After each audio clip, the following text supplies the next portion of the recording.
Hello everyone, myself Himani Sharma from RPIIT campus from DMLT Pharmacy Department. In today's class, I discuss about the diagnosis of migraine, medical history, headache. There are the diary, migraine triggers, investigations, ECG, CT brain, and the MRI.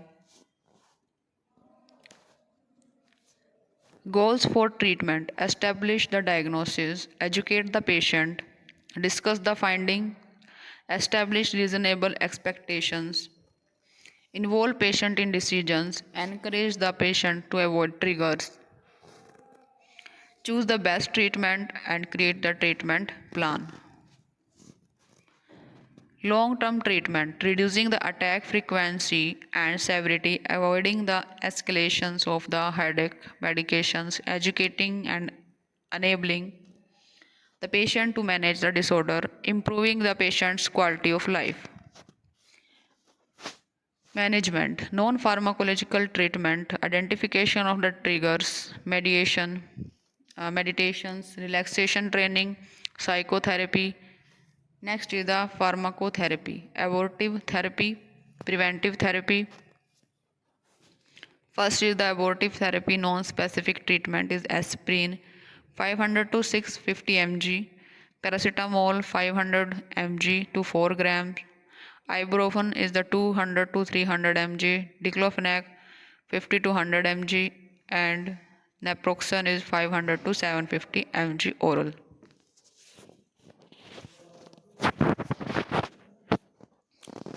Next is the specific treatment: ergot alkaloid, ergotamine, dihydroergotamine, 5-HT receptor agonist, sumatriptan, and the rizatriptan is used for the specific treatment.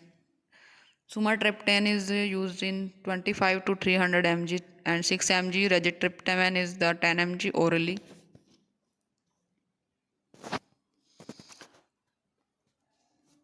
Next is the preventive therapy, that is beta blocker propanol drug 40 to 320, and calcium channels blockers is the flunarizine and the verapamil 100 to 20 mg for flunarizine and verapamil 120 to 480 mg. TCA is amitriptyline is 10 to 20 mg. SSRIs are the fluoxetine 20 to 60 mg. Guidelines: migraine significantly interferes with the patient's daily routine. Despite acute treatment, acute medication, ineffective, intolerable, or overused, frequent headache, uncommon migraine conditions, cost consideration, patient preference. Summary of the prevention: use the preventive medications when needed, treat the long enough, avoid acute medications, overuse, take the coexisting condition into account, use the drug with best efficacy for individual patient. Conclusion: it is the more common in adult and children in women than men. While the researchers have some idea of what happen within the brain during migraine attacks, and much remains to be discovered about its underlying causes and mechanism. In addition, treatment focuses on avoiding those things that seems to trigger attack, identify the drug that prevent or reduce the severity of attack, and the drug that reduce the intense pain of severe attack. The good news is that the several classes of the drug are effective for different kind of migraine, and most migraine sufferers can work with their doctor to minimize migraine effects. Thank you for watching.